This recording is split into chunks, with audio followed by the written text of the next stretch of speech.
இந்த வீடியோ பார்க்குற எல்லாருக்கும் வணக்கம். நம்ம இன்னைக்கு என்ன செய்ய போறோம்? அன்னைக்கு தக்காளி கடையல் தான் பண்ண போறோம். நம்ம கிராமத்துல எல்லாம் வந்து தக்காளி கத்திரிக்காய் எல்லாத்தையும் சுட்டுட்டு அப்படியே கடைவாங்க. அது பிசைறதுன்னு சொல்லுவாங்க. அப்படியே சுட்டுட்டு அப்படியே கையாலேயே பிசைஞ்சு எடுத்துருவாங்க. இதை வந்து நான் வந்து அடுப்புலேயே வதக்கிட்டு ஸ்டவ்ல வந்து எண்ணெய் ஊற்றி வதக்கிட்டு தக்காளியை வந்து கடைய போறேன். இது வந்து சாப்பாட்டோட வச்சு சாப்பிடும்போது செம டேஸ்டா இருக்கும். நல்லா காரசார புளிப்போட செம டேஸ்டா இருக்கும். இந்த தக்காளி கடையில வந்து எப்படி செய்யலாங்கிறத வாங்க பார்ப்போம். இப்போ வந்து நான் ஒரு துண்டு பெருங்காயம் போட்டிருக்கேன். கட்டி பெருங்காயமாக நான் வறுக்கிறேன். இல்லைனாக்கி நான் தூள் பெருங்காயம் அப்புறமா நீங்கள் போட்டுக்கோங்க. இதை வந்து லேசாக பொரிச்சு எடுத்துருவோம். இதில் நான் வந்து ஒரு அரை ஸ்பூன் எண்ணெய் தான் ஊற்றிருக்கேன். இதில் வந்து ஒரு 6 காஞ்ச மிளகாய் போடுறேன். இதையும் அப்படியே வறுத்து எடுத்துருவோம். இந்த பெருங்காயத்தையும் மிளகாயும் நான் தனியாக எடுத்துடுறேன். அதுக்கப்புறமா மற்ற ஜாமானை வறுத்துக்கிறேன். இதை வந்து நான் மிக்ஸி ஜார்லேயே சேர்த்துட்டேன். இது எல்லாத்தையுமே நம்ம பவுடர் தான் பண்ண போகிறோம். இப்போ வந்து இதுக்கெல்லாம் எண்ணெயே தேவையில்லை. நான் சும்மாவே அப்படியே வறுக்க போகிறேன். இதில் வந்து 1 ஸ்பூன் மல்லி, 1 ஸ்பூன் ஜீரகம், அரை ஸ்பூன் மிளகு, ஒரு 1/4 டீஸ்பூன் வெந்தயம் போட்டிருக்கேன். எல்லாத்தையுமே நான் மொத்தமாக சேர்த்துறேன்.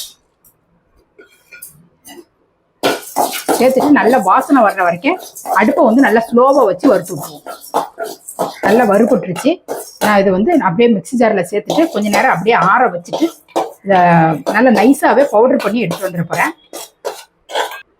இதில் வந்து எல்லாமே வதக்கி எடுக்கணும். அதனால ஒரு 2.5 ஸ்பூன் கிட்ட எண்ணெய் விட்டுருக்கேன்.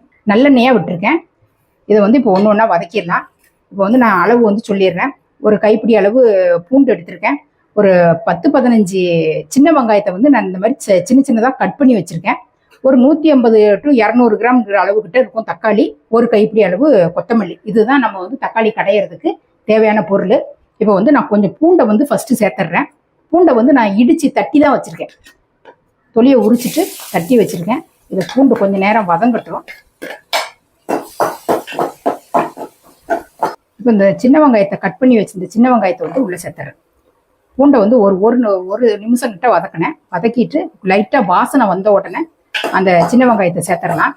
சின்ன வெங்காயமும் நல்ல பூண்டும் நல்ல வெந்து வதங்கி வரட்டும்.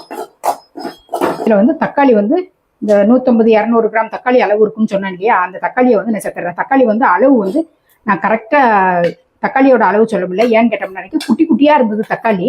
அதனால நான் வந்து ஒரு 15 வெங்காய தக்காளிக்கு மேலே நான் கட் பண்ணி எடுத்துட்டேன். நீங்கள் தக்காளி நல்லா மீடியம் சைஸ் தக்காளியாக இருந்துச்சு அப்படின்னு சொன்னோம்னா ஒரு 5 தக்காளி அளவு எடுத்துக்கோங்க. அப்போ கரெக்டாக வரும்.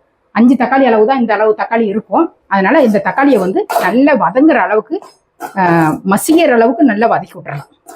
இந்த தக்காளி இந்த கடையிலுக்கு தகுந்த உப்பை வந்து உள்ளே சேர்த்துடுறேன். நான் வந்து புளி வந்து கொஞ்சமாக சேர்க்குறேன். அதாவது என்ன சொல்ல, ஒரு பாக்கு அளவுன்னு கொட்டைப்பாக்கு அளவுன்னு சொல்ல இருப்பாங்க இல்லையா, அந்த அளவு தான். சின்னதாக தான் ஒரு பீஸ் போடுறேன். இது எல்லாமே நல்லா வெந்து வதங்கி வரட்டும். இந்த தக்காளி வந்து நல்லா மசிஞ்சதுக்கப்புறம் அந்த கொத்தமல்லியை வந்து உள்ளே சேர்த்துறேன். கொத்தமல்லி வந்து நான் ஒரு கைப்பிடி அளவு போட்டிருக்கேன். இங்கே கூட கொஞ்சமே போட்டால் கூட நல்ல வாசனையாக தான் இருக்கும். இதையும் நல்ல வதங்குற அளவுக்கு நல்லா சுருண்டு வந்துடும். அதை அளவுக்கு நல்லா வதக்கி விடும். இப்போ வந்து இந்த பவுடர் பண்ண பவுடரை வந்து நான் உள்ளே சேர்த்துட்றேன்.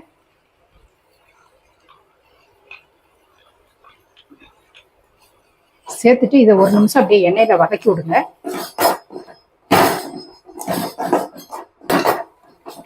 கொஞ்சமாக மஞ்சள் பொடியும் உள்ளே சேர்த்துறேன். ஒரு 1/4 டீஸ்பூன் கிட்ட மஞ்சள் பொடி.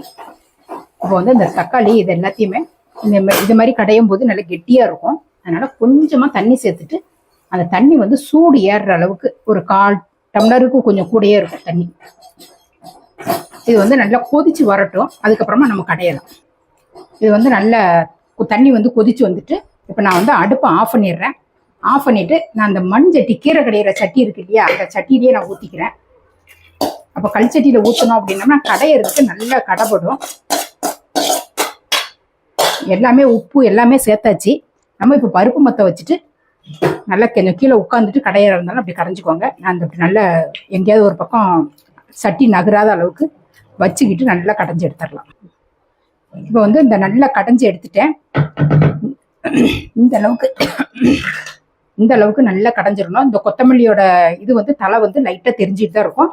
இந்த அளவுக்கு கடைஞ்சி எடுத்துட்டு இப்போ வந்து இந்த தக்காளி கடையிலுக்கு வந்து ஒரு கடுகு உளுத்தம்பருப்பு போட்டு தாளிச்சு கொட்டிடலாம் உள்ள. நான் வந்து இப்போ தாளிக்கிறதுக்கு ஒரு 1.5 ஸ்பூன் கிட்ட நல்லெண்ணெயாக விட்டுருக்கேன். இதில் வந்து கொஞ்சம் கடுகு உளுத்தம்பருப்பு 2 கலந்த மாதிரி போடுறேன். இதில் ஒரு கொத்து கருவேப்பிலை. இப்போ அடுப்பை நான் ஆஃப் பண்ணிட்டேன். அப்படியே வந்து தக்காளி கடையில் வந்து உள்ள சேர்த்துக்கணும்.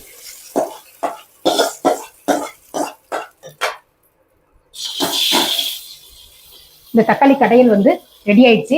இது வந்து இட்லி தோசை கூட டேஸ்ட் வந்து ரொம்ப நல்லா இருக்கும். நான் வந்து இன்னைக்கு வந்து மத்தியானத்துக்கு சாதத்துல தான் பிசைஞ்சு சாப்பிட்றதுக்கு தான் நான் செஞ்சிருக்கேன். சூடான சாதத்துல வந்து கொஞ்சம் நல்லெண்ணெயை விட்டுட்டு பிசைஞ்சிட்டு இந்த தக்காளி கடையில போட்டு சாப்பிட்டோம்னா செம்ம டேஸ்டா இருக்கும். 2 அப்பளம் வறுத்தாலே வேற தொட்டுக்கையே தேவையில்லை. இந்த மாதிரி நீங்களும் உங்க வீட்டுல செஞ்சு பார்த்துட்டு எப்படி இருந்ததுங்கிறத கமெண்ட்ல சொல்லுங்க. இதே மாதிரி அடுத்த ஒரு சூப்பரான ஒரு வீடியோல நான் உங்களை சந்திக்கிறேன். நன்றி, வணக்கம்.